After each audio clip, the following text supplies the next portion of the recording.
request Dr.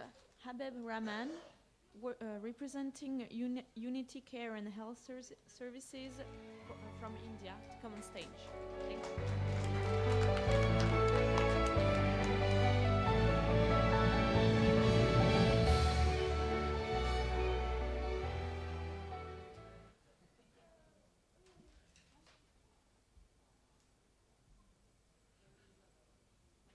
Mr. Chabalius Talon, members of the Otherways Management Committee, distinguished recipients of the awards, ladies and gentlemen.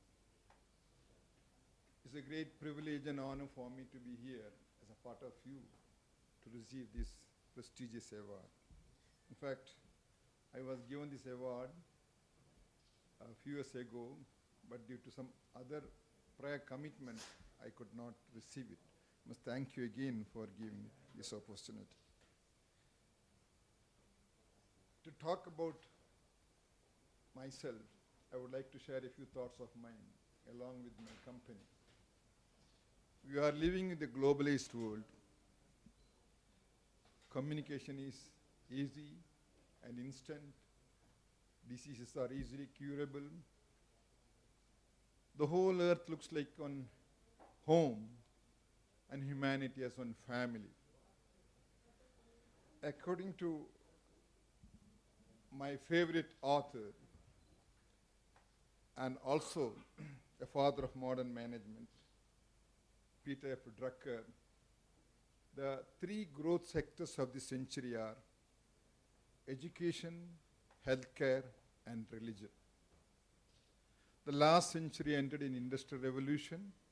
This century starts with knowledge revolution. India is a vast country with history of civilization, tradition, values, and culture that has withstood the test of time. Today, the whole world is known from knowledge workers. From the industrial products to the knowledge work economy, the world is shifting. And India is part of it. Thanks to our forefathers who laid the foundation for our nation for education. Mahatma Gandhi, the father of our nation, most of you have heard of his name, was a man who brought freedom to our country.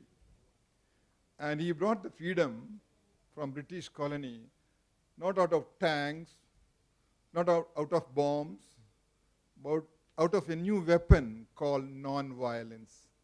In Indian language, it is called ahimsa. And this brought the foundation for our Indian nation to be a part of the global peace. Afterwards, subsequent prime ministers, the first prime minister, Pandit Jawaharlal Nehru, if you could recollect, in the early days of Cold War, we had nothing to offer to the world except peace and peace. And he was a propagator of peace. Now, as I said earlier, the three growth sectors or two growth sectors of the century are healthcare and education. Being myself a doctor, I started a hospital to serve the suffering humanity.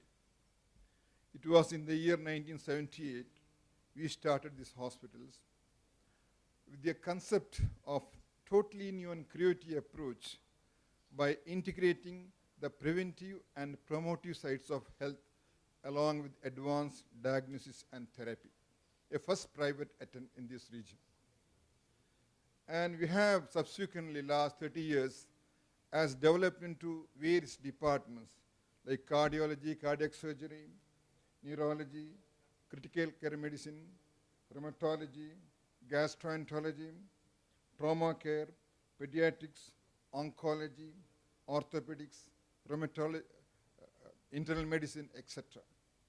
Not only that, in the whole family, this creation gave an impetus to growth of in a different total line where my family members started also and ended in starting two universities, medical universities, one based in our own place called Enapa University, Medical University, another based in Ajman, UAE, called Gulf Medical University.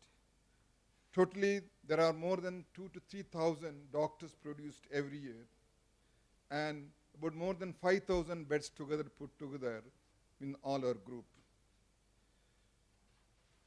India, as I said, is a growing country. It is, as shared now, great importance. There is 1 billion people living in this country. Can you imagine? Out of 7 billion, 1 billion people live in India. 300 million middle class live in India. Healthcare industry is expected to grow at 23% annually by 2012, contributing 5% of our GDP. A great opportunity for enterprises and investors. We have vast experience in the field of healthcare and education, and our background and our proven record is an authenticity for our recognition. Now to conclude, it is a human desire to possess many things in life. As a young child, we all want to have some toy. Then subsequently, when you grow up, you want an education. You would like to have a good car, a good family, a good wife, good husband, good children, good house. It is human desire to possess everything there. And even today, when all of us receive an award, we are very proud of it. We possess something in our hands. It's a desire to possess. But when you go to a hospital and ask the patient, shall I give you a car? Shall I give you a toy? Shall I get a good husband? He'll say no. What you would like to have? He'll say, I would like to have only my health, and I would like to have my life. This is all what we are endeavoring in our last 3 decades. And I hope all of us who are gathered here will understand health is the most precious wealth. Without health, no wealth has any value. And death is inevitable to those who are born.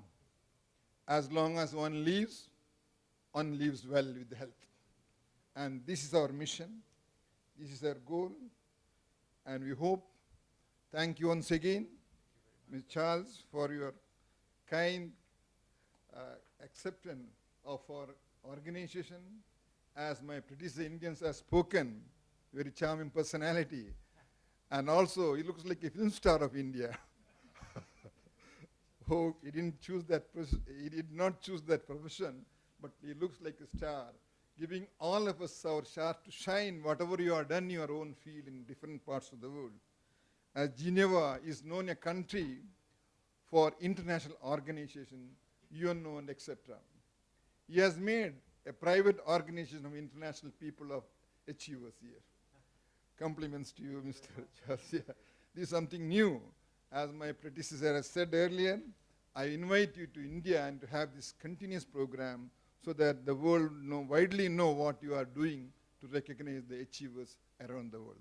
Thank you once again. Thank you, one and all. Wish you all the best.